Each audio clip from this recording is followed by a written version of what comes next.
is the light. Fill me out with a flame. I will let you in this game. Take me out when I'm down. 'Cause with you I'm safe and sound.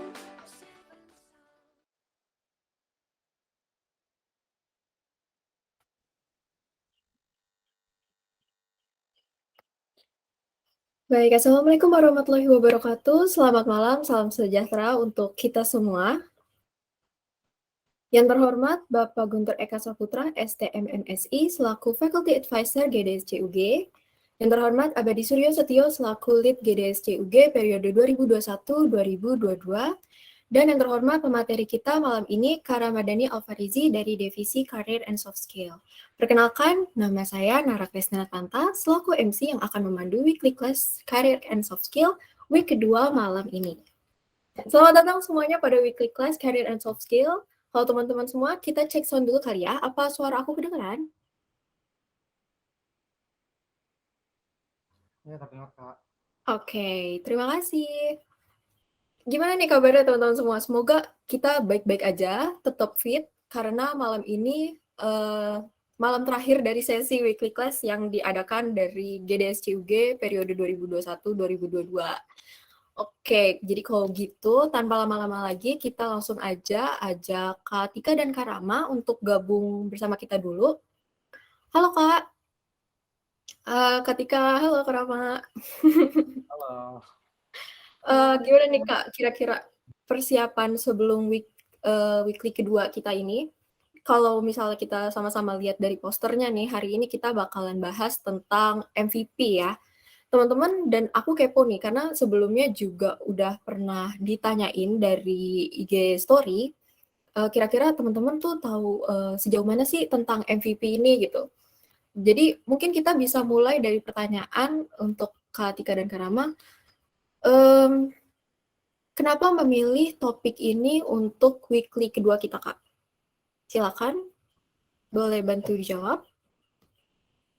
Oke, alasan memilih topik ini adalah karena gini, selama weekly class kemarin kan kalian belajar tentang bikin aplikasi ya, dari mulai bikin aplikasi Android-nya, terus bikin API-nya, sama bikin machine learning-nya gitu kan.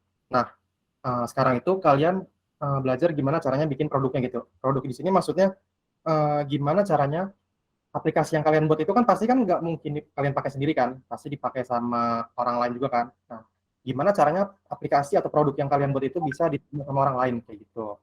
Nah, terus dimulai dari mana nih?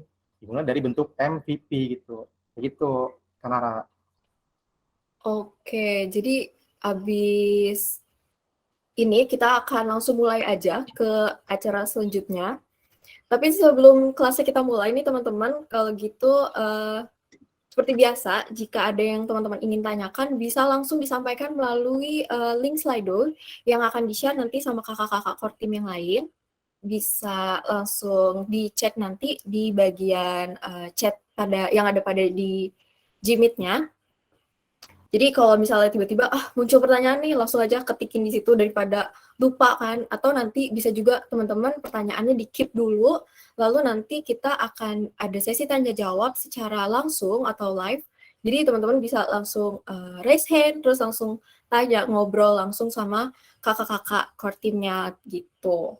Oke, teman-teman, acara selanjutnya adalah pemaparan materi Build Your Masterpiece with Minimum Viable Product yang akan disampaikan oleh Karama. Kepada Karama, dipersilakan. Oke, terima kasih Kak Nara. Sebelumnya, ini kita santai aja ya, manggilnya nggak usah Kak, gua lu aja nggak apa-apa gitu, nggak usah pakai kamu atau saya Anda. Jadi selalu. Sebelumnya gue pengen share screen dulu. Wait, bentar.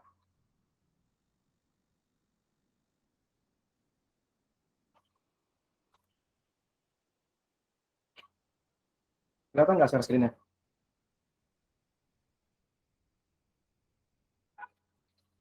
Iya, udah ada, Kak.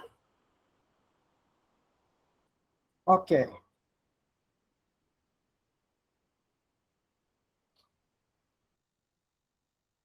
Bentar ya.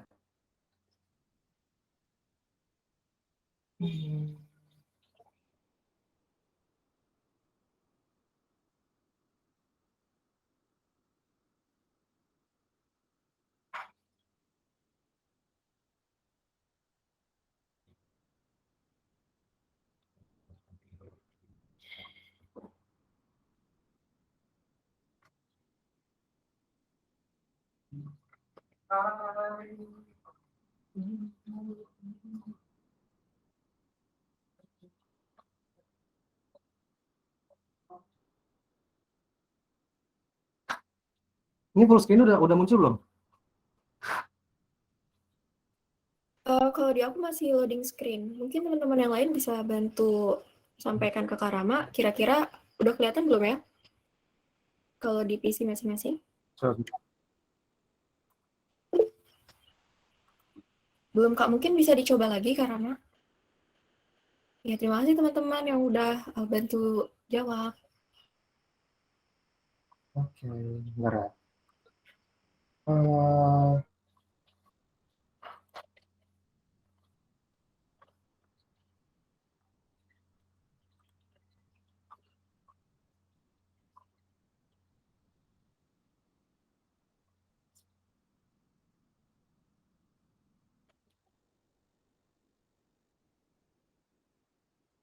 Mungkin sih bentar.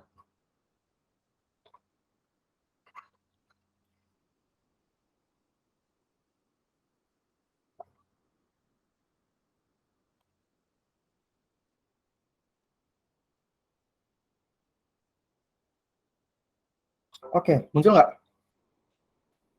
Muncul Kak. Muncul.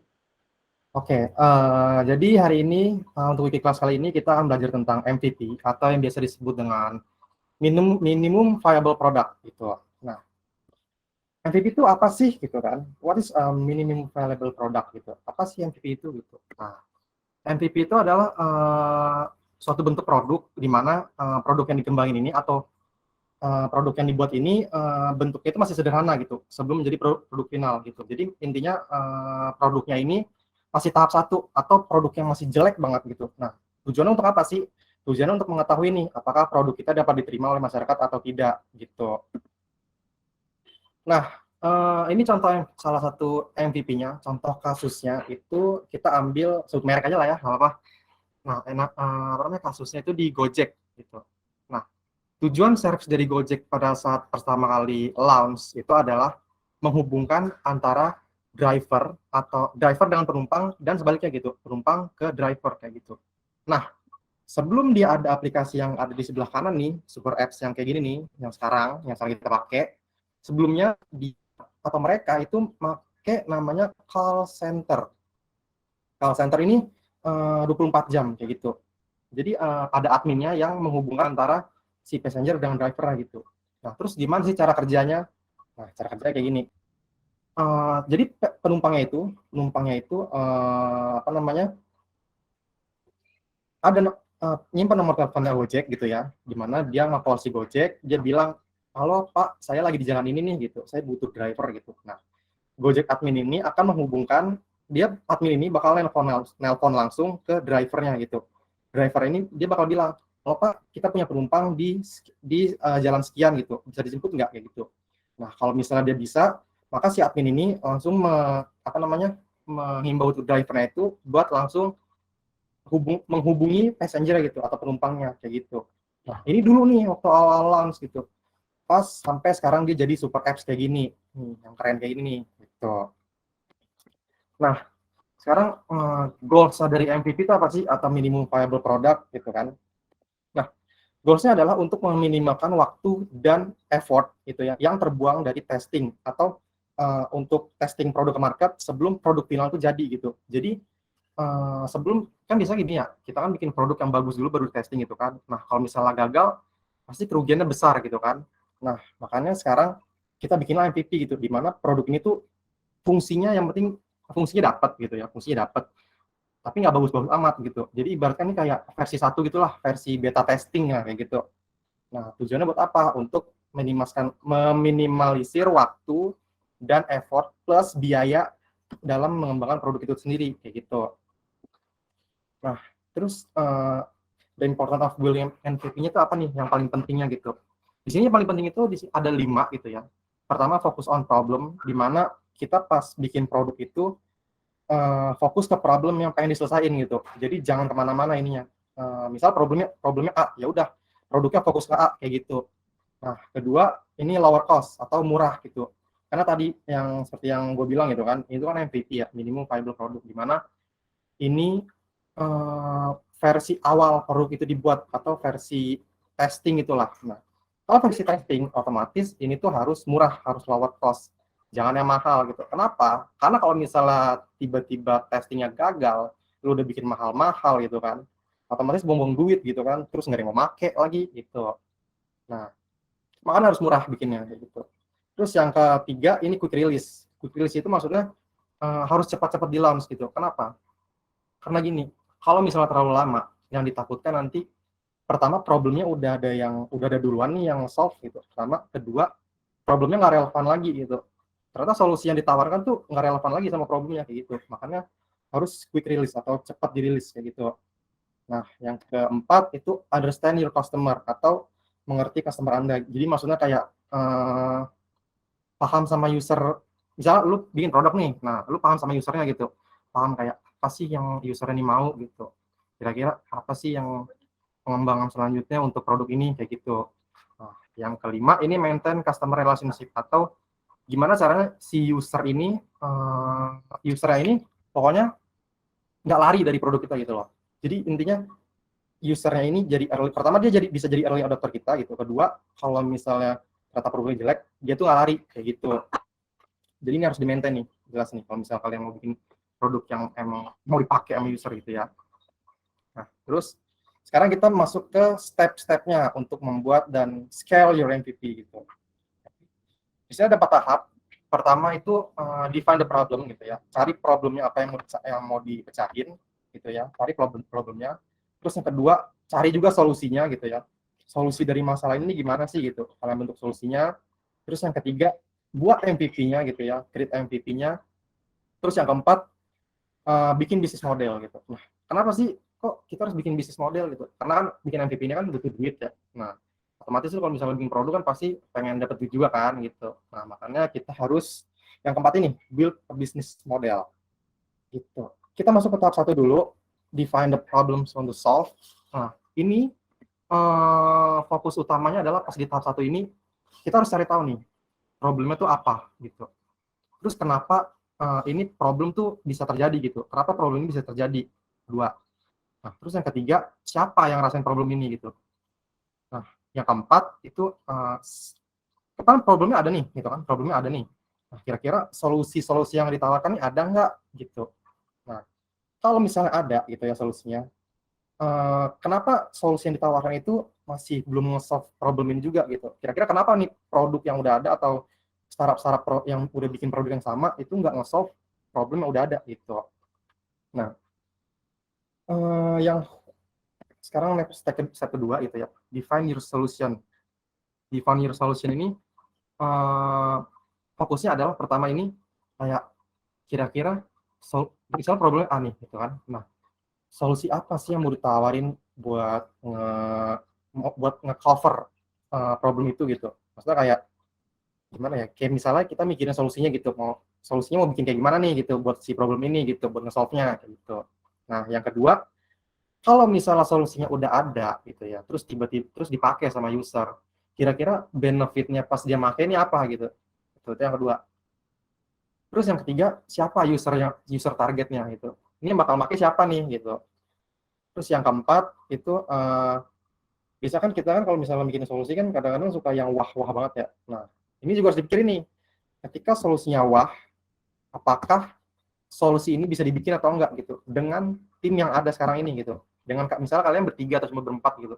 Nah, kira-kira ini bisa kan dibikin cuma 4 orang ini kayak gitu.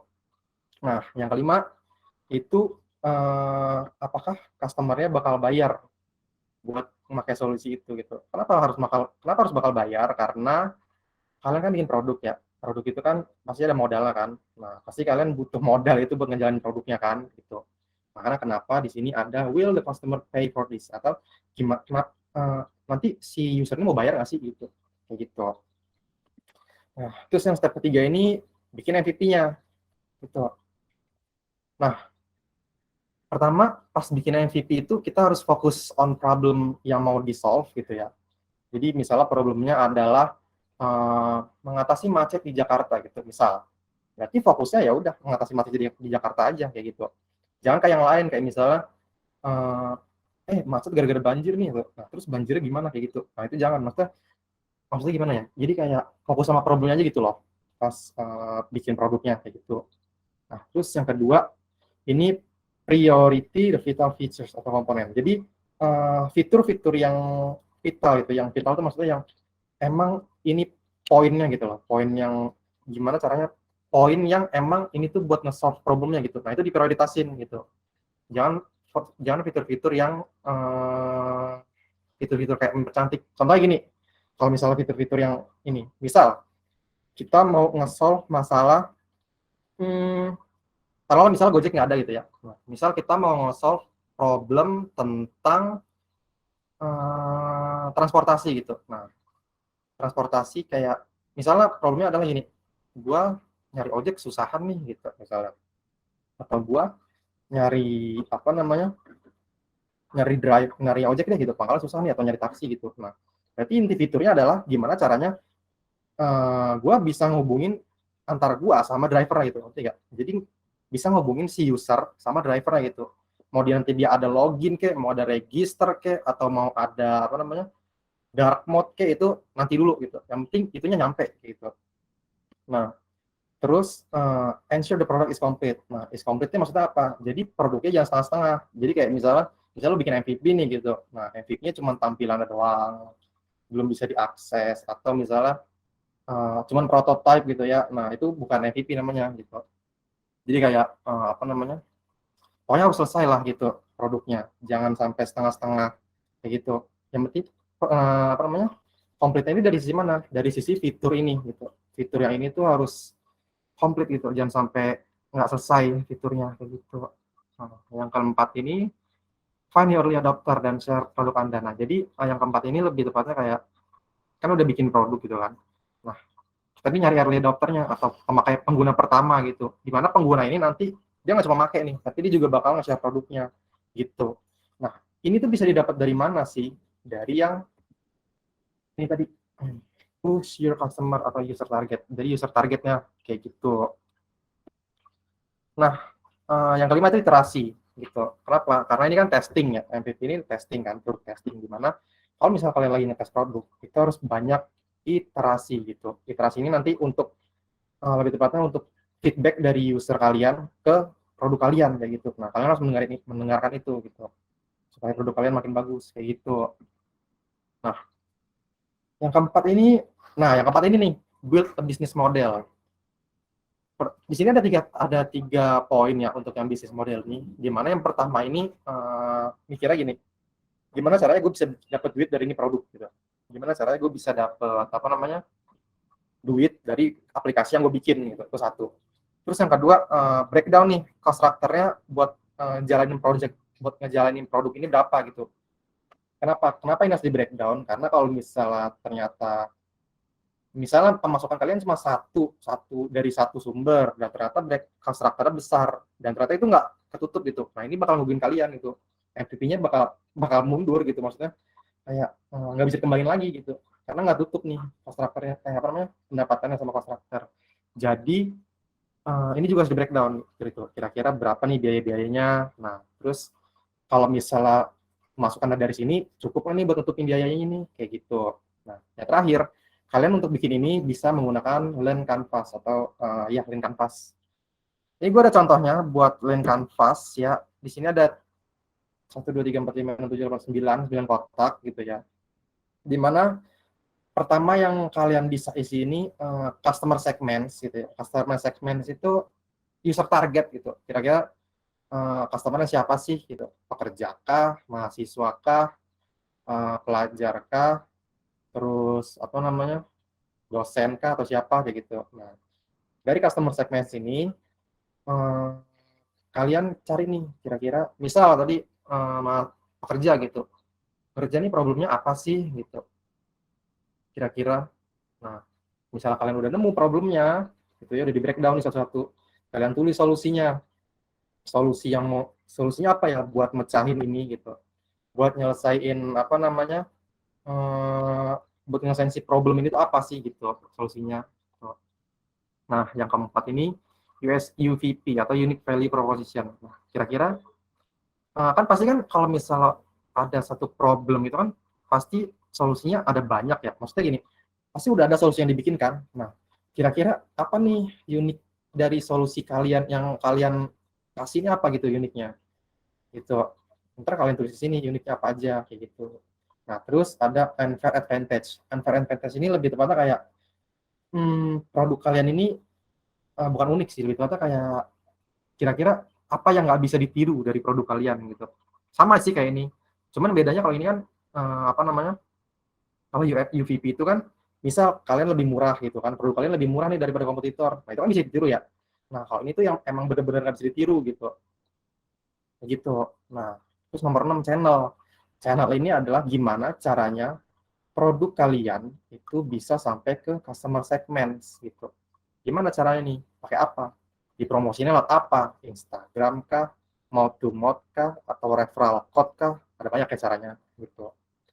Nah, 6, 7 key metrics. Key metrics ini adalah apa yang harus kita lakukan supaya apa? Supaya solusinya bisa dibuat gitu. Supaya solusinya jadi, customer tahu solusinya dan dipakai gitu. Apa aja nih harus dibuat? Pertama pasti kan bikin produknya. Kedua, marketing gitu kan. Ketiga, jualin produknya. Keempat, maintain relationship kayak gitu. Nah, habis nomor 7, kita masuk ke nomor 8. Salah, ini kembali ke sini. Nah, kita masuk ke cost structure nih. Nah, cost structure ini dihitung nih, kayak yang tadi gue bilang. Kira-kira buat ngejalanin ini nih, berapa sih biayanya gitu. Biayanya itu kayak misalnya biaya maintain-nya, biaya kalau misalnya lu deploy di Firebase gitu ya, biaya Firebase masukin sini kayak gitu. Atau biaya API yang dipakai gitu masukin di sini kayak gitu. Nah, ini udah terus masukin terus baru yang ini nih 9 di sini gitu, revenue stream. Revenue stream ini lebih tepatnya kayak pendapatan gitu. Dari cost structure yang tadi di list gitu ya. Revenue stream-nya berarti yang dibutuhin berapa nih gitu. Taruhlah misalnya lu butuh revenue stream per bulan itu pasaran berapa sih biasanya berapa ya? Taruhlah paling kecil 20 juta gitu, 20 juta per bulan gitu. Nah, 20 juta ini harus didapatnya dari mana aja gitu. Dari satu pendapatan apakah dari satu pemasukan apakah cukup gitu atau harus 2 atau harus 3 atau 4 kayak gitu. Ini untuk link canvas gitu ya. Nah, next-nya kalau misalnya kalian udah bikin ini gitu ya, udah nyusun yang tadi itu, kalian bikin produk roadmap gitu. Nah, produk roadmap ini lebih tepatnya kayak ini nanti produk mau dikemanain sih gitu, apa yang harus dilakuin gitu. Nah, ini contoh produk roadmap gitu ya, dimana ini ceritanya ada 3 bagian gitu. Pertama ada website ya, web team atau web developer, terus mobile developer sama marketing. Nah, di sini ada list-listnya juga nih, tugas-tugas yang harus dilakuin apaan gitu. Apa aja tugas-tugas yang harus dilakuin kayak gitu. Di sini juga dijelasin nih kapan mobile app rilis yang versi berapapun gitu ya. Terus kapan yang webnya rilis kayak gitu. Terus tim marketing nanti selama setahun atau 1 semester lah, 1 semester ke depan tuh ngapain aja kayak gitu. Ini harus di-list kayak gitu. Kalau misalnya MVP kalian tuh ternyata berhasil kayak gitu. Nah, salah satu cara gitu ya untuk bikin MVP apa namanya? Salah satu caranya itu bisa menggunakan design thinking gitu. Design thinking itu apa sih? Design thinking adalah suatu proses di mana penyelesaian masalahnya ini berorientasi kepada pengguna atau user. Jadi kalian ketika bikin produk itu bukan kalian yang ngerasain masalahnya gitu, tapi user kalian gitu. Jadi fokusnya ke user gitu, fokusnya ke yang make kayak gitu. Nah, design thinking itu ada 5 tahapan gitu ya.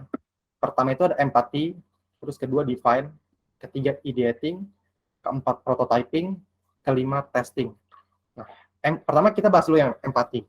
Empathy ini ngapain? Nah, di empathy ini kan tadi kan kalian udah nemu kan, misalnya usernya siapa nih gitu. Nah, di empathy ini kita tanya ini nih apa kayak merasakan gitu keluhan dari user ini apa sih gitu. Pertama kita nanya dulu keluhannya apa, terus kedua kita ngerasain, oh ternyata keluhannya ini gitu. Terus pas lu rasain, oh ternyata kayak gini ya keluhannya ya, rasanya ternyata kayak gini ya. Jadi kayak berempati gitu loh ke user. Jadi kan maksudnya, jadi kayak kita tuh berempati kepada user, merasakan apa yang dia rasakan kayak gitu. Nah, Setelah melakukan empati, kita melakukan define. Di define ini kita ngedefine nih, kira-kira keluhannya kayak gini, berarti masalahnya apa nih gitu. Oh berarti masalahnya ini gitu, berarti itu di define masalahnya gitu. Jadi ngedefine masalahnya kayak gitu. Kayak misalnya gimana ya contohnya ya, contoh gini deh, gue nih nggak punya duit gitu kan, terus gimana caranya biar dapet duit gitu kan. Nah berarti define-nya kan gue nggak punya duit ya, otomatis gue harus cari kerja. Nah kenapa gue bisa kerja gitu, gue nggak punya skill. Nah, kenapa gue nggak punya skill? Nah, gue bikin lah. Berarti intinya, oh enggak, gini, gue nggak punya duit kan gitu. Kenapa gue nggak punya duit? Karena gue nggak punya kerjaan gitu. Kenapa gue nggak punya pekerjaan? Oh karena lu nggak punya skill gitu. Nah berarti masalahnya di skill tadi kan gitu. Nah setelah udah di define, masuk ke ideating. Nah di ideating ini kita bikin suatu solusi untuk nge-solve yang tadi gitu. Contohnya kayak tadi, gue nggak punya skill ya. Berarti ideatingnya adalah gimana caranya si orang ini bikin seorang ini atau buahnya itu punya skill lah yang bisa dipakai untuk gue bekerja nanti. Kalau misalnya gue kerja kan gue bisa dapat duit gitu. Berarti kan problemnya ke solve kan. Nah kayak gitu. Ini masuk ke ideating kayak gitu. Ideation kayak gitu. Nah selanjutnya kita masuk ke prototyping. Nah, prototyping ini kita bikin MVP-nya, kita bikin produknya gitu. Dari yang ideating tadi, nah di prototyping ini kita bikin produknya. Setelah produknya jadi, kita testing gitu. Nah, kan di testing itu kan pasti nggak selamanya ini kan bagus gitu, pasti ada hasil yang jelek kan.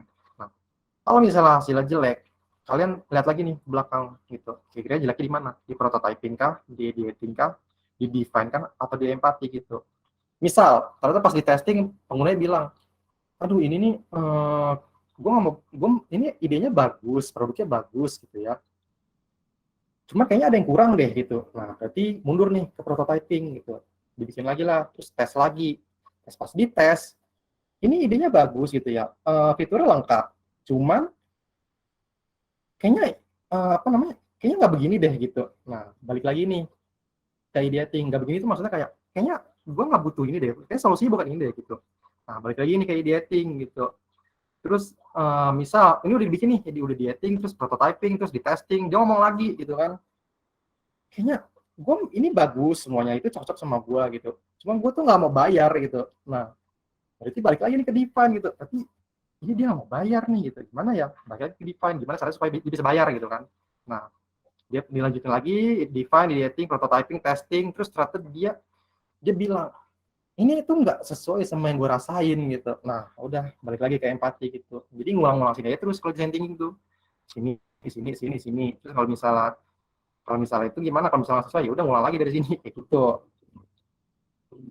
Nah emang lumayan lama sih untuk menggunakan design thinking ini gitu ya, untuk bikin sebuah MVP. Cuman kalau misalnya ini berhasil gitu ya, feel buat dapetin pain itu, maksudnya gimana ya, maksudnya kayak solusi yang ditawarkan itu bisa dapat gitu loh, nanti nggak, karena kita udah empati duluan nih gitu ke usernya kayak gitu. Nah lanjut lagi, ini ada study case-nya dari MVP gitu ya. Nah study case-nya ini gini, ini kita langsung main ke solusinya. Jadi Dalang ingin membuat sebuah kendaraan, di mana Dalang dan keluarganya mampu menggunakan kendaraan itu untuk menyeberangi lautan gitu. Terus maka Dalang bikinlah MVP ini kayak gini nih, perahu karet kecil warna kuning gitu kan. Nah terus dia ngelakuin iterasi. Di iterasi pertama dia bilang, di iterasi pertama keluarganya bilang, ini mah kecilan boy gitu kan. Terus ini diisi 100 orang kalau semua ini mah gitu. Terus ini kalau diterjang ombak bukan nyampe pulau malah nyampe surga nih gitu.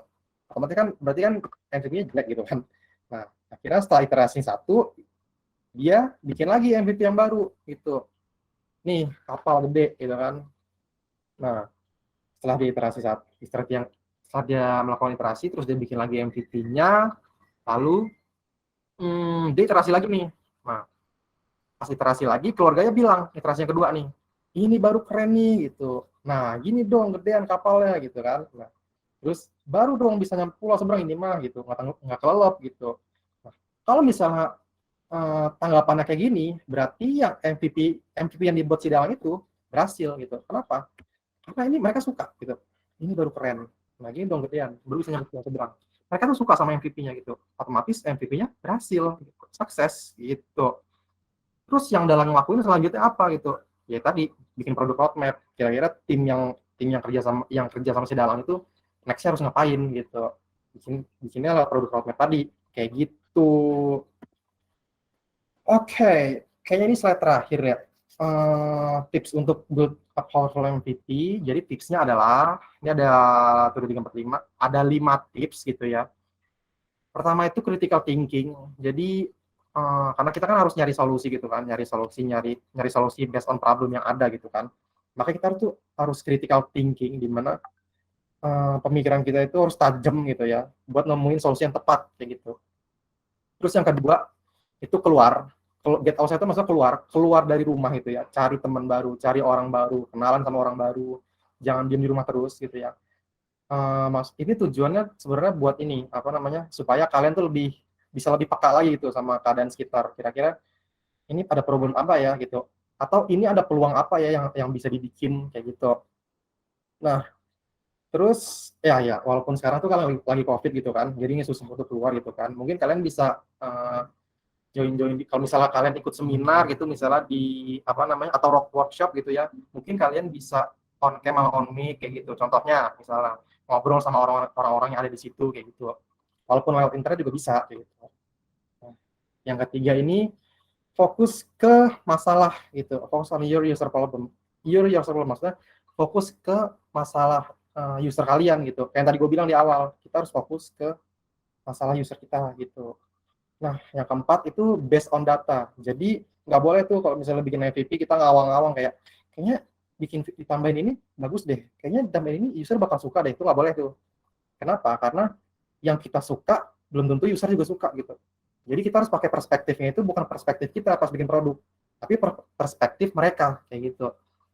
Nah, terus cari data gimana? Ya tadi kita harus observasi ke mereka, tanya-tanya kira-kira kalau misalnya kayak gini menurut kalian gimana? Bagus nggak gitu?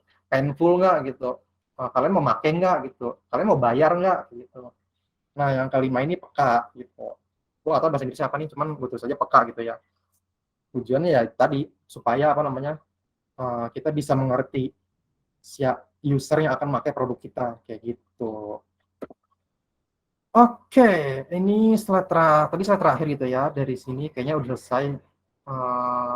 By the way, gue sebenarnya ada studi kasus sih gitu. BTW kali ini mau nggak? Ada studi kasusnya. Gitu. Mau dong, Kak. Kayaknya nggak usah ditanya deh, Kak. Pasti pada sebenarnya penasaran tapi pada malu-malu ngomongnya. Jadi mungkin bisa Kak Rama kalau mau langsung lanjut. Oke, sebenarnya ini studi kasusnya kita mikir bareng-bareng sih. Cuman kalau misalnya nggak ada ya udahlah, itu sampai sini aja ininya PPT-nya kayak gitu. Ada dong, Kak, ada. Ada, mau? Coba yang ini, yang teman-teman yang lagi merhatiin angkat tangan coba yang pengen coba studi kasus dari Kak Rama nih. Boleh dong. Yo. Oke, mau nih, bener ya? Iya, ada Rehan Kurnia, Ahsan Iya, Firdaus. Siapa duluan nih? Tuh, boleh Kak katanya. Oke, kita main studi kasus sekarang. Problemnya gini, ini ada orang nih gitu kan, namanya Jono nih gitu kan. Nah, Jono ini nggak punya uang gitu. Tadi tuh udah disebut lagi. Jono ini tidak memiliki uang untuk mencukupi kebutuhan sehari-harinya gitu. Nah, kalian sebagai inventor atau penemu, atau kalau misalnya di perusahaan tuh nama role-nya product owner atau product manager gitu ya. Apa solusi yang kalian tawarkan kepada Jono untuk menyelesaikan permasalahannya gitu? Coba tulis di chat.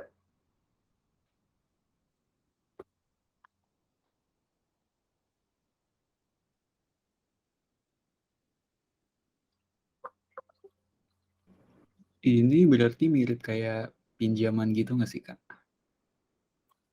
Kenapa? Kayak pinjaman gitu ya?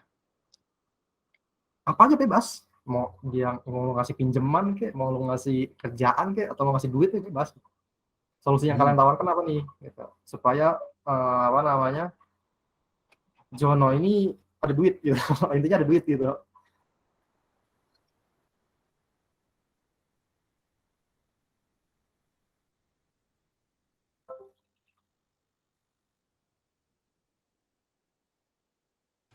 Nih Kak, ada dari Budi Triyono, katanya cari kerja kecil-kecilan dulu. Ada juga dari Muhammad Irfan, katanya ada 2 jawaban nih. Ini yang pertama mencari skill yang dibutuhkan pasar, yang kedua cari pekerjaan. Ada juga dari Kak Ahmad Muzaki, katanya cari kerja sampingan.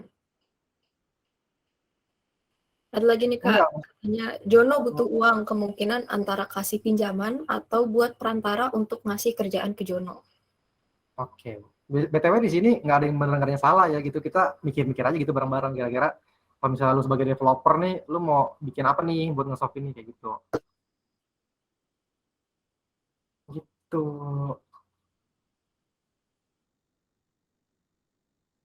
Kerjaan. Oke, oke.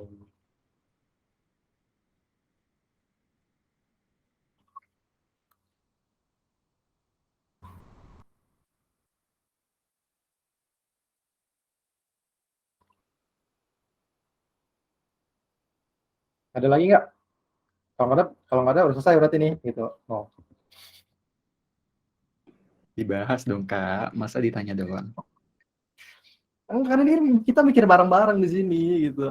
Mau bikin apa nih gitu. Kalau gue sih, gue tuh pengen bikin kayak web freelancer gitu misalnya ya. Lumayan gitu kan si Jono. Enggak, bukan. Kan si Jono kan nggak punya kerjaan nih. Nah, kenapa nih dia nggak punya kerjaan gitu kan. Mungkin dia nggak punya skill. Nah, ya udah gue kalau gue sendiri gitu ya, gue pengen bikin platform kayak buat si Jono ini belajar gitu, ngasah skill dia, terus habis itu disalurin ke kerjaan kayak gitu. Itu kalau gue. Kalau kalian gimana? Tuh, ini nggak ada yang benar dan salah gitu. Ini kita main-main aja gitu, main bersama otak gitu.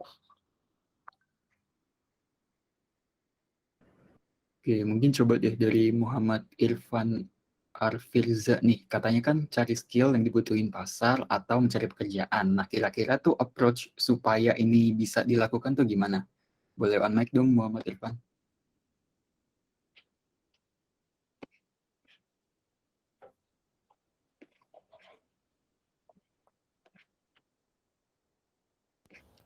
Lu ada nggak nih orangnya?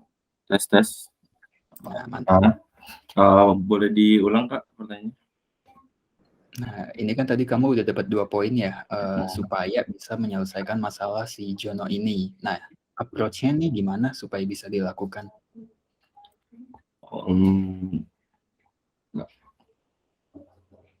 Kayak nyari-nyari mungkin kayak belajar dulu gitu sih Kak. Kayak belajar dulu gitu. Jadi kan dia nanti dapat pengalaman sama skill gitu. Dengan skill yang bisa dia pakai gitu, kemungkinan bakalan cocok sama yang dia pelajarin gitu loh Kak. Gimana ya? Ya gitu loh Kak. Oke. Nah, berarti kalau ada mungkin aplikasi gitu, aplikasi yang cocok buat Jono nih kayak gimana? Mungkin pertama aplikasi yang kayak di coding gitu sih Kak, buat belajar gitu. Nanti kan dia otomatis dapat pengalaman nih Kak. Nah baru dari situ buat nyari pekerjaannya kan harus sesuai sama pengalaman yang dia udah lakuin gitu loh Kak. Jadi bakalan lebih gampang buat dapat pekerjaannya gitu kok. Bakalan lebih banyak kayak lowongan yang cocok sama dia gitu loh Kak. Oke, mantap. Thank you. Nih, semoga tadi solusi dari Irfan bisa beneran ini ya, direalisasikan. Mantap. Mungkin lanjut nih ke yang berikutnya, ada siapa nih Karama? Ada Budi Triyono. Coba.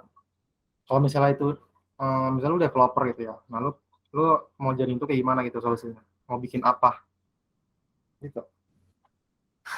Paling kayak Mas siapa Irfan kayak tadi mungkin bikin platform kayak di coding gitu, isinya course mungkin ada yang gratisan. Jadi misalkan si Jono ini mau ningkatin skill di PR gitu, public relation misalnya.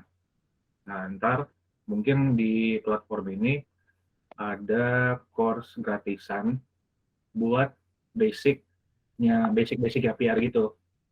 Terus kalau misalkan dia nyelesain course itu, mungkin ntar platformnya itu bisa nyalurin yang kayak Mas Rama tadi bilang, nyalurin si Jono ini buat ke kerjaan yang kecil-kecilan gitu. Misalkan ada lowongan di startup yang butuh PR gitu kan. Kan biasanya kalau startup kan biasanya butuh PR-nya kan mungkin yang masih berpengalaman mungkin kurang lebih setahun lah ya.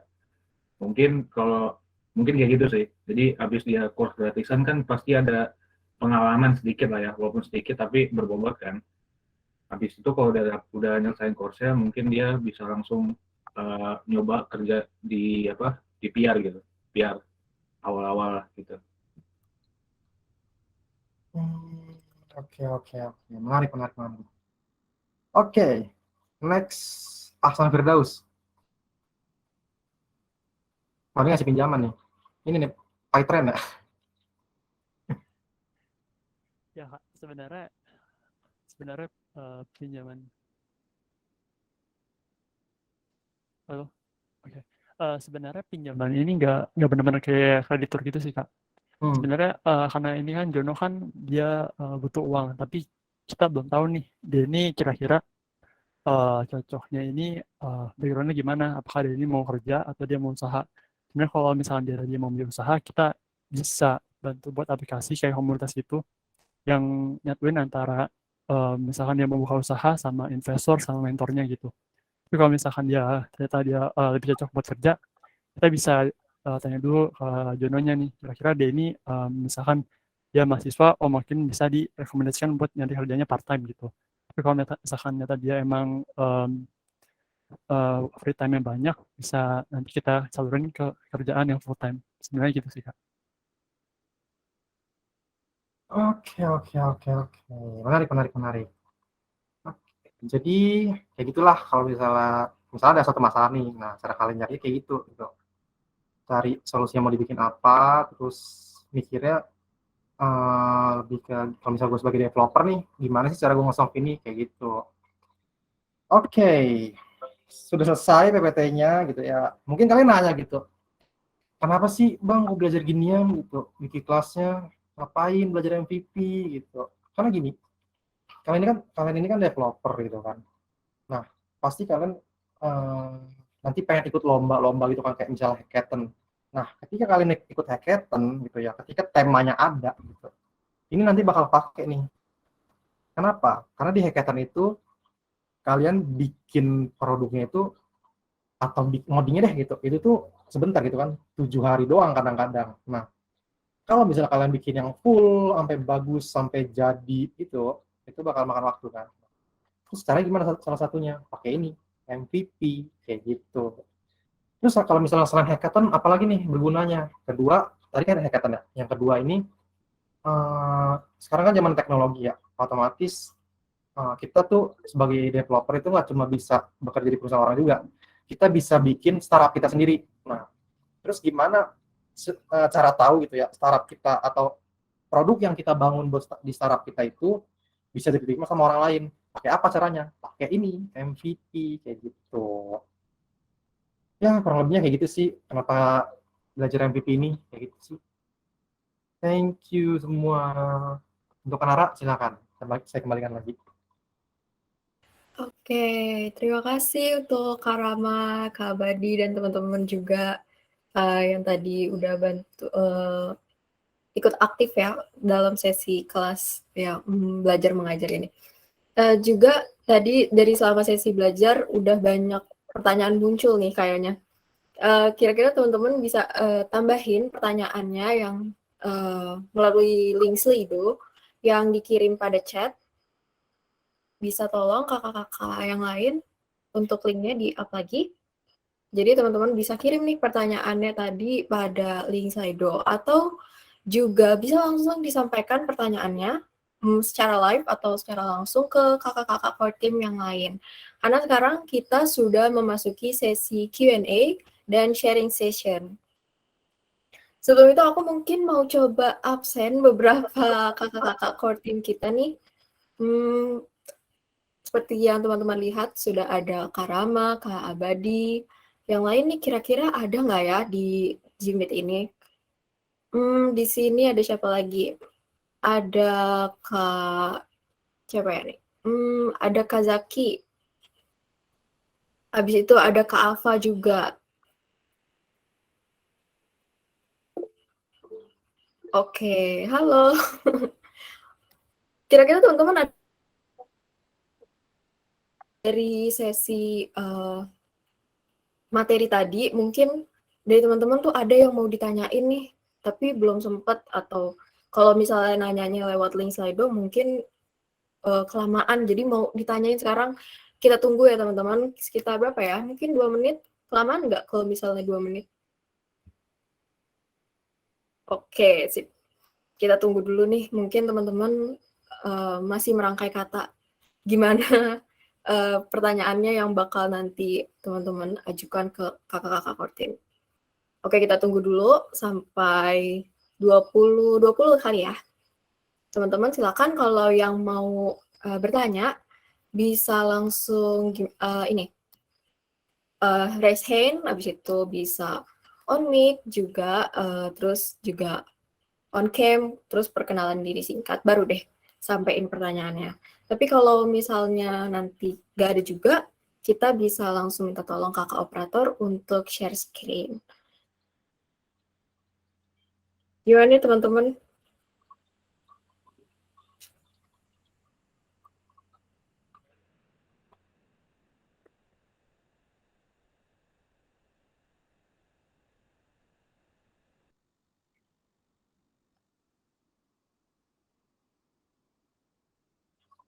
Oke, terima kasih. Karena sepertinya teman-teman pada nanyanya lewat link Slido nih, jadi kita langsung bacain aja.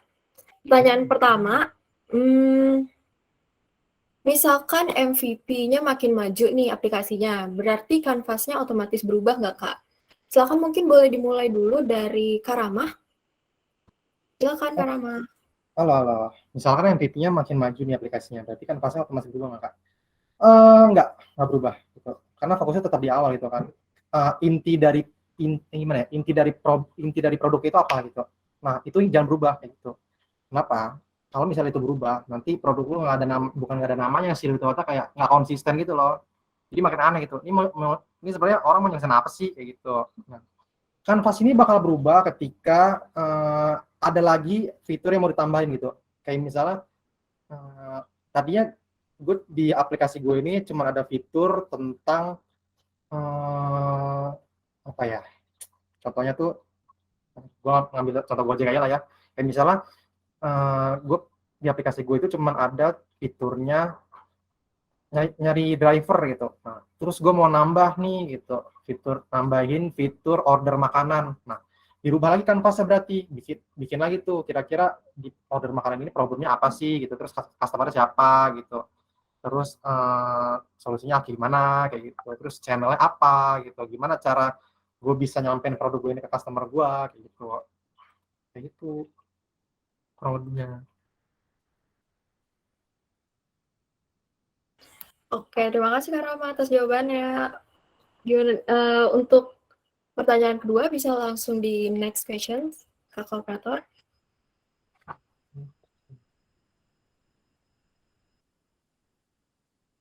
Oke, biasanya yang ngerjain mikirin strategi MVP ini di divisi apaan ya di kantor-kantor gitu? Biasanya di kantor-kantor nih untuk yang ngerjain mikirin strategi MVP ini dari semua divisi atau gimana sih Kak Rama? Atau Kak Abadi, Kak Ava mungkin bisa jawab? Terima kasih. Oke, dari gue dulu kali ya.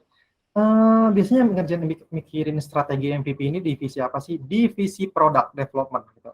Product development.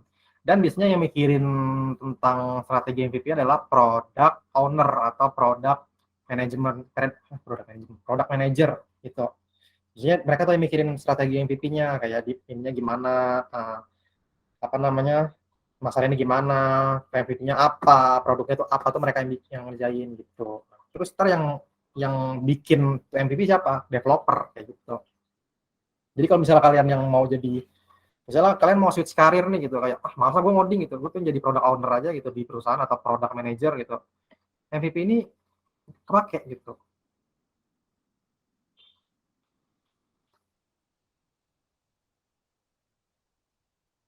Oke, baik. Mungkin Kak Abadi mau menambahkan? Oke, ini ada dari Kakak GDSC juga nih. Product manager, engineering manager, yang level manager biasanya yang bikin MVP. Ada lagi kakak? Mungkin dari penjelasan Kak Rama, bisa Kak Abadi elaborate? Cek, oke. Iya sih mungkin kayak yang di list dari kakak operator aja itu ada PM, engineering manager, sama level manager. Karena biasanya mereka tuh udah ada di level yang mostly kayak research gitu ya. Jadi mereka yang bisa lebih tahu juga strateginya kayak betternya gimana nih, apakah kita perlu banget buat nambahin fitur yang kayak sedemikian rupa kayak gitu sih. Gitu kalau dari aku mungkin. Kalau dari kakak operator mau nambahin juga boleh. Apa nih? Kakak operator nambahin juga. Ada kok UI UX lead yang level atas biasanya banyakkan diskusi dengan divisi lain untuk diskusiin MVP. Oke, kayak gitu nih teman-teman. Semoga bisa menjawab dari pertanyaan kakak-kakak. Kira-kira ada pertanyaan lagi nggak nih ya dari kakak operator? Ntar lo, ada nih yang di chat nih, si Kak Budi Tiono, dia nanya, Oh iya tim benar. tim IT sama tim UX itu terlibat nggak? Ini OT ya, teman, gue jawab. Terlibat banget gitu. Kenapa? Karena yang bikin aplikasinya kan, bukan yang bikin aplikasi, yang desain kan ya UX ya. Nah, otomatis tim IT ini kan yang bikin, otomatis mereka berdua itu selalu terlibat gitu. Makanya kalau misalnya di tim produk tuh, di tempat gue dulu ya, itu tuh atau tempat gue yang sekarang itu, mereka berdua yang paling ngerecot gitu. UI UX sama IT kayak gitu. Kadang tim UI UX itu bikin desain, misalnya bikin desain, terus tim IT-nya kayak, ini nggak bisa diimplementasi nih, susah nih gitu, dalam waktu dekat kayak gitu. Terus dirubah lagi kayak gitu. Terus kalau misalnya pertanyaan kayak gini ya sering banget. Gitu.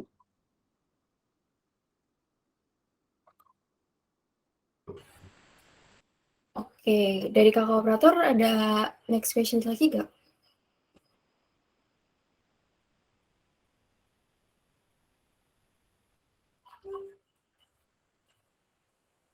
Oke, biasanya butuh berapa lama waktu sebuah MVP itu dibuat hingga menjadi produk yang siap rilis?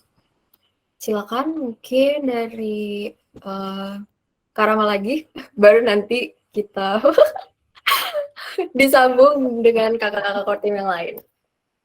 Biasanya butuh berapa lama untuk sebuah MVP itu dibuat hingga menjadi produk yang siap rilis? MVP itu butuh waktu berapa lama? Kalau misalnya MVP pure itu sebulan sih gitu. Karena kita fokus ke main fitur aja kan gitu kan. Sebulan cukup gitu. Cuma kalau misalnya sampai produk final, di mana ini produk berarti udah komplit, itu berapa lama ya? Maybe bisa setahun mungkin gitu. Karena kan pasti kan waktu kan cepat berubah gitu kan. Pola konsumen itu juga cepat berubah gitu kan. Jadi ya otomatis MVP itu harus di-update lagi kayak gitu. Sampai purely emang ternyata MVP produk yang dibuat itu bisa melengkapi semua yang dirasakan sama user gitu, keluhan sama user itu. Nanti setahun sih gitu. Dulu gua waktu di Bangkit tuh roadmap itu setahun. Enggak, iya setahun bener. Sampai bulan Juni sampai dari Juni ketemu Juni lagi gitu. Oke, mungkin ada kakak core team yang ingin menambahkan dari tanggapan Kak Rama. Misalnya mungkin dari Kak Faiz atau Kak Ava. Boleh langsung on mic aja ya, Kak.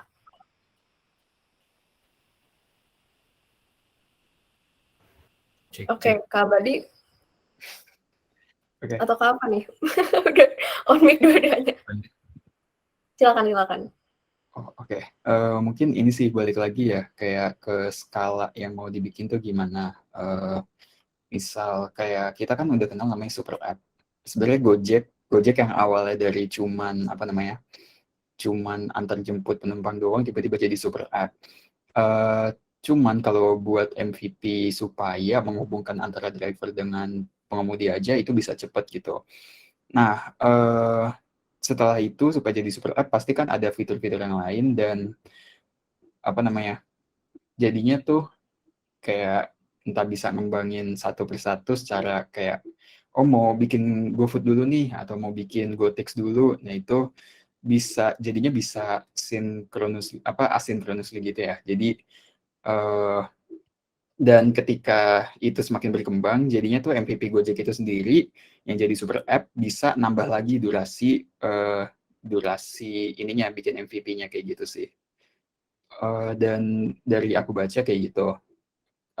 Jadi bahkan ada kalau misalnya simple project kayak kamu pengen bikin buat latihan bahkan, tapi kamu udah bisa mendefine MVP kamu, ya itu cepat sih, bisa kayak 1 minggu, 1 bulan gitu. Cuman ketika udah gede banget nih skala yang ya itu jadi udah super app itu mungkin bisa lebih lama lagi kayak gitu sih. Cuma buat rata-rata itu tadi udah diceritain sama Kak Rama juga kayak gitu. Tadi Kak Ava gimana mau nambahin? Sebenarnya mirip-mirip sih. Kan yang tadi itu skalanya enterprise ya, yang udah gede. Mungkin gue jelasin kalau misalkan skalanya dari pribadi ya, karena gue kan ada kayak nge-freelance terus sama kayak ada project-project dari dosen juga. Itu jadi gue yang totally ngedesain sistem arsitekturnya juga secara end-to-end dari developing dan deployment. Itu biasanya kalau seminimal-minimalnya itu biasanya sebulan. Terus nanti kalau misalkan ada perubahan-perubahan baru di bulan-bulan selanjutnya gitu sih. Soalnya kenapa sebulan? Karena bikin MVP itu tidak semudah yang kayak asal jadi gitu kan. Harus scalability-nya harus bagus gitu. Biar kalau misalkan ada update-update tambahan, ternyata kalau misalkan dokumentasi yang nggak bagus kan nanti kalian juga yang pusing gitu sih. Dokumentasi penting banget berarti ya. Iya, penting banget. Jangan sampai kalian ngoding itu cuman kalian dan Tuhan yang tahu. Orang lain juga harus bisa tahu gitu.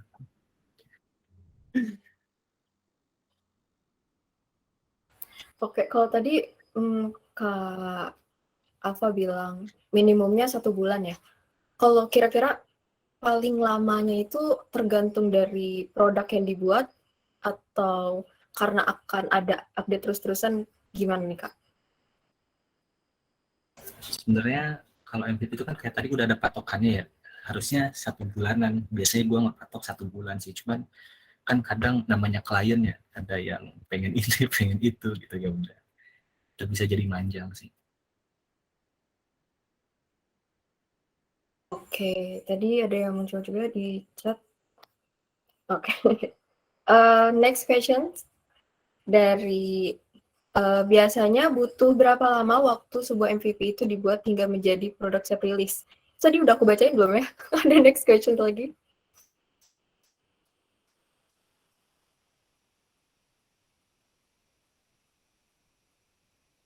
Mungkin bisa di next pertanyaan selanjutnya.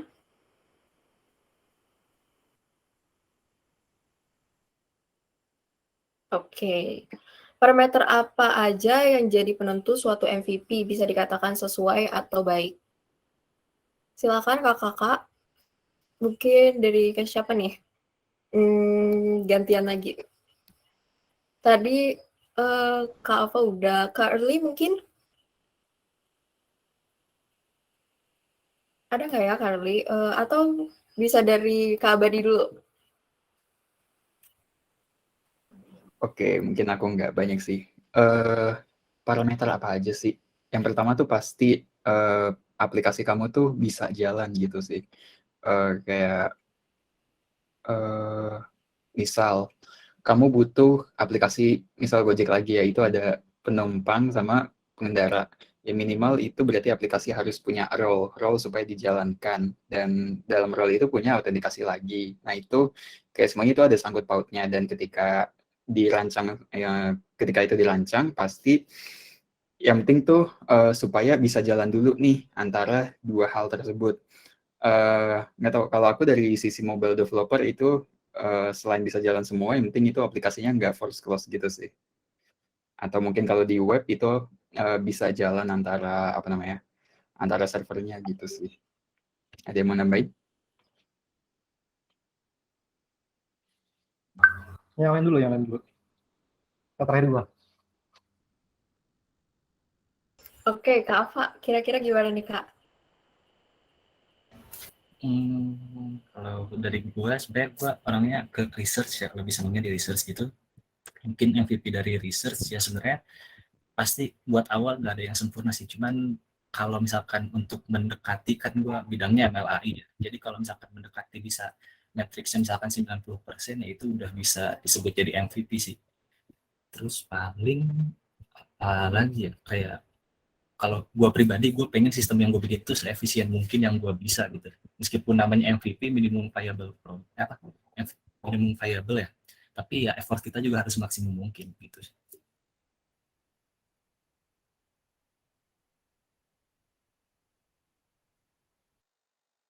Udah gitu aja. Oke, terima kasih Kak. Boleh lanjut ke Rama, sudah gilirannya. Oke, parameter apa saja yang jadi penentu suatu MVP bisa dikatakan sesuai atau baik? Tadi gitu, kan tadi gue bilang apa? MVP yang baik itu adalah MVP yang fokus on problem gitu. Jadi MVP-nya ini solusinya atau yang produk yang dibuat itu fokus sama problem yang ada gitu. Nah, itu bisa dikatakan sesuai atau baik. Kenapa harus fokus sama problem yang ada? Karena problem yang ada itu kan pasti ada yang resah gitu kan, pasti ada yang merasakan problem itu dan resah gitu kan. Dan kalau misalnya lo bikin produknya, otomatis orang mau make gitu. Gitu. Nah, kalau misalnya dia make, otomatis kan kita bisa dapetin feedback dari dia kan. Ini kayak gimana nih bagusnya, update-nya next-nya kayak gimana nih gitu. Nah, kalau misalnya kalian fokus ke situ dan kalian bisa pertahanin user itu gitu ya, itu bisa dikatakan baik loh, bisa dikatakan sesuai juga. Itu bisa dikatakan sesuai, baik, bagus juga kayak gitu. Sama yang kayak tadi yang studi case kapal itu, kapal gede itu, gitu kan. Pas user bilang, ih keren nih gitu, gue mau bayar ya udah, MVP-nya sukses gitu, berhasil.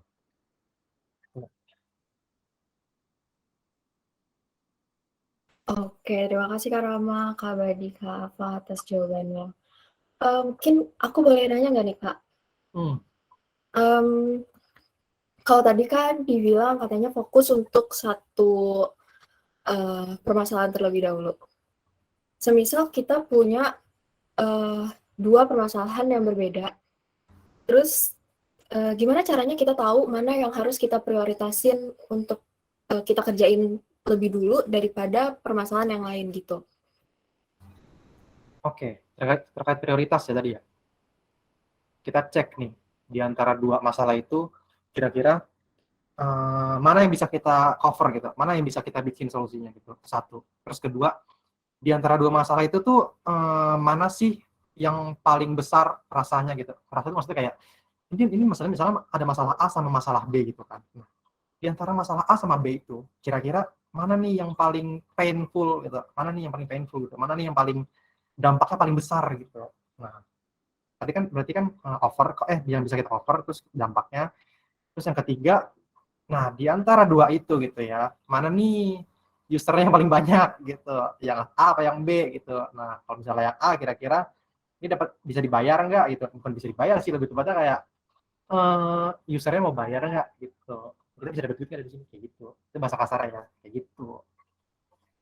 Oke, dari Kak Badi sama Kak Afa mungkin ada yang mau ditambahin nih? Oke, kalau gimana Kak Afa mau tambahin? Enggak, udah cukup. Oke. Kalau gini gimana Kak? Dari dua permasalahan tadi, paling banyak orang ngasih feedback itu untuk permasalahan yang pertama. Sementara kalau dari sisi kita ngelihatnya itu yang perlu diprioritasin adalah lebih baik yang problem kedua. Kira-kira nantinya bakal kayak gimana? Kita mau menentukan MVP-nya, yang kita mau fokusin itu dari sisi pemakai atau dari sisi kita? Dari prioritasnya itu, ini yang perlu diingat gitu ya, kalau misalnya kita bikin produk kan, produk ini kan mau dipakai sama masyarakat gitu kan, dimana ini produk nggak cuma kita yang pakai gitu kan, otomatis prioritasin kemauannya si user gitu, kira-kira user ini maunya gimana gitu. Kalau misalnya menurut tim kita nih problem yang D lebih ini nih lebih prioritas gitu, nggak tahu alasan apa gitu misalnya ya, terus yang ternyata usernya bilang gue nih adanya yang A gitu nih. gue yang A nih ininya apa namanya yang gue rasain gitu. Ya udah kita fokus ke yang A gitu. Kenapa? Kalau misalnya lu tetap fokus ke yang B gitu, sedangkan user di A gitu kan, nanti nggak dimake gitu. Otomatis nanti lu bakal pivot gitu, bakal balik ke yang A juga gitu. Kayak gitu. Oke, jadi tetap customer ya Kak, Ya, yang harus dinomorsatukan. customer Oke. centric. Iya. Dari teman-teman nih, gimana? Ada pertanyaan lagi nggak nih kira-kira?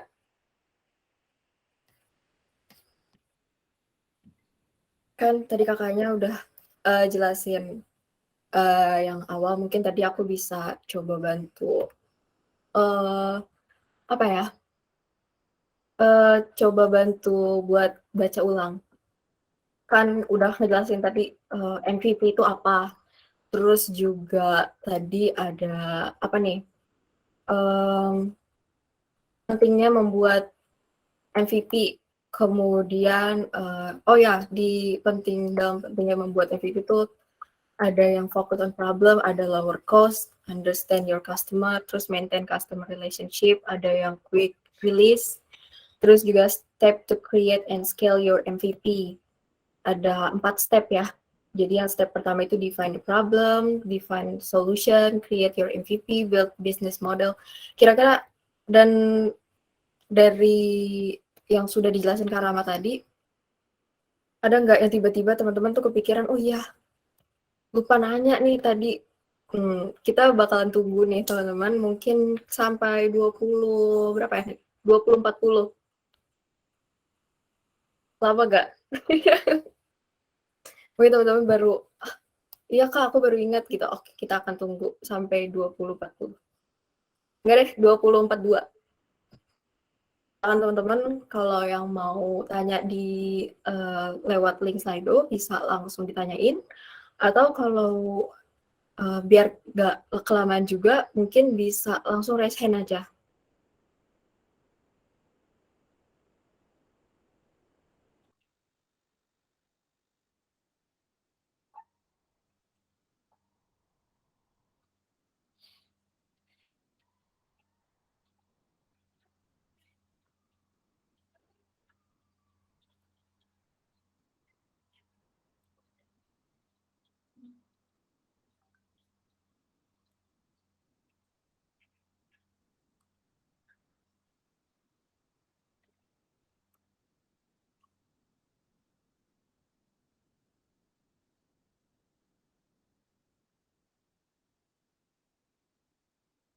Oke, karena sepertinya teman-teman materi yang disampaikan Kak Rama sama tadi pertanyaan-pertanyaan yang udah beberapa teman-teman kita sampaikan itu sepertinya sudah bisa menjawab rasa penasaran teman-teman yang lain.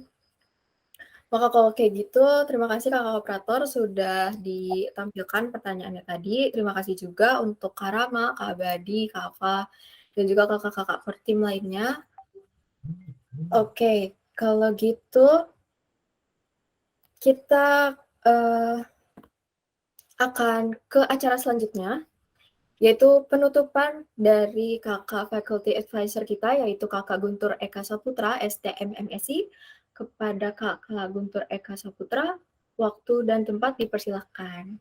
Kira-kira Kak Gunturnya sudah standby belum ya? Kita coba lihat. Halo Kak.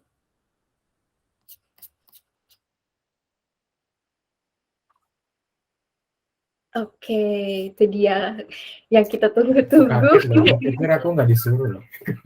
Gimana Kak? Aku pikir aku nggak disuruh aku. Maaf ya Kak, mendadak Oke. juga. Aku Oke, cuma datang Kak Guntur aja. selalu siap teman-teman. Soalnya kan minggu lalu nggak datang. Oke. Terima Oke, kasih nah, Kak aku Guntur, kameranya waktu ini. dan tempat dipersilakan. Oke. Aku pikir kameranya di sini karena suara aku kedengeran nggak?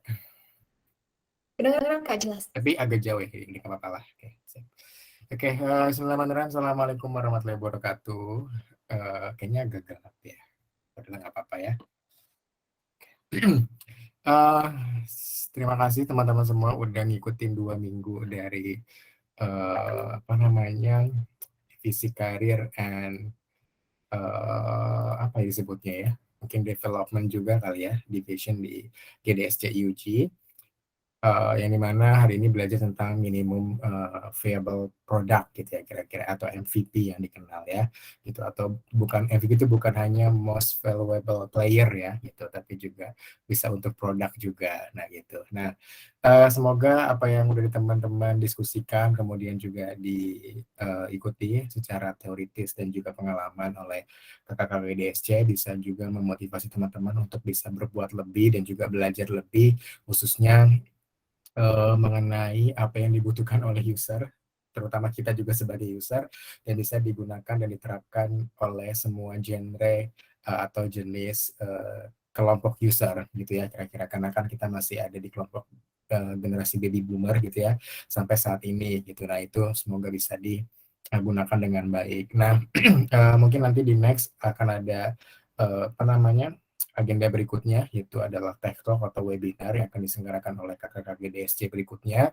Nah, nanti ditunggu aja, silakan teman-teman untuk daftar juga gitu ya. Nah, kira-kira siapa pembicaranya, nah itu nanti ditunggu aja, pasti update-nya di Instagram. Nah, kemudian teman-teman jangan lupa di-subscribe YouTube channelnya GDSC Gunadarma gitu ya, biar makin hits gitu ya, dan juga bisa jadi numero uno di Asian Pacific khususnya gitu ya, ya dan juga Indonesia, kira-kira seperti itu. Dan kalau teman-teman mau katakanlah bergabung, mungkin nanti menjadi penerusnya Kak Abadi, Kak Nara, Kak Rama, Kak Tika, dan lainnya, jadi tunggu aja lowongannya gitu ya, karena mungkin Kak Abadi bentar lagi akan rilis pengumuman itu ya untuk the next siapa teman-teman yang akan bergabung di core team GDSC UG.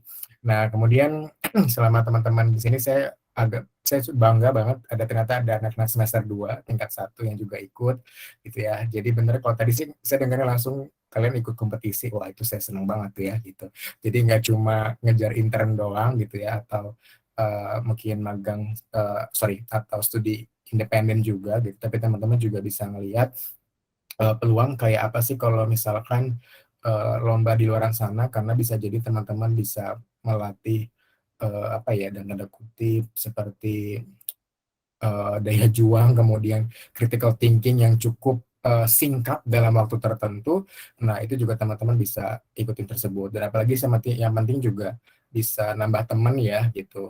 Ya, apalagi kalau juara ya hadiah itu bonus lah buat kalian gitu sih. Nah itu nikmatin aja mumpung jadi mahasiswa, karena semalam saya dapat direct message, Kak ada nggak lomba buat untuk S2? Nggak ada, gue bilang gitu ya gitu, karena udah lo kerja aja gitu, kalau ada juga buat umum gitu. Nah jadi mumpung belum terlambat, jadi teman-teman bisa ngelakuin hal-hal yang ada, jadi nggak cuma hanya bikin produk, tapi juga teman-teman butuh achievement gitu ya, dan juga kira-kira teman-teman punya experience apa lagi. Nah itu yang sudah dijabarkan oleh Kakak Kartika dan juga Kak Rama serta teman-teman dari core team, dan juga diskusi oleh teman-teman. Oke, semoga bermanfaat, dan dengan mengucapkan alhamdulillahirabbil alamin, maka kegiatan diri apa ya disebutnya, bentar saya nyantek dulu ya, saya ulangi nanti. Tadi udah ngapalin tapi lupa. Oke.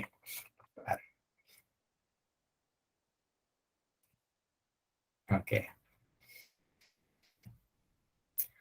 Ternyata udah biasa ngomong di depan layar juga tetap aja IWO juga. Oke. Nah ini dia. Oke.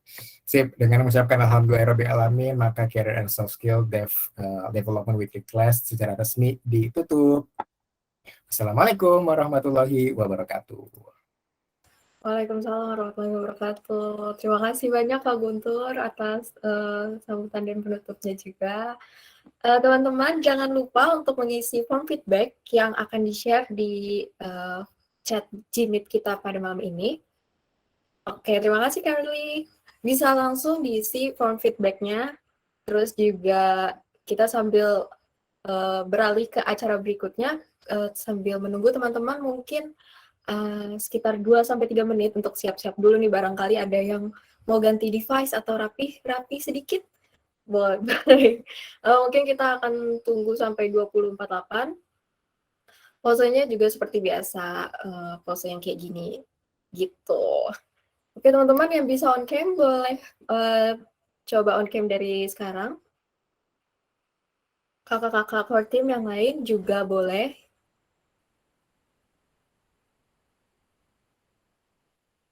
Silakan boleh langsung on cam ya teman-teman semua. Oke, terima kasih yang sudah on cam. Yuk, lagi. Oke. Kakak operator, sudah ready belum?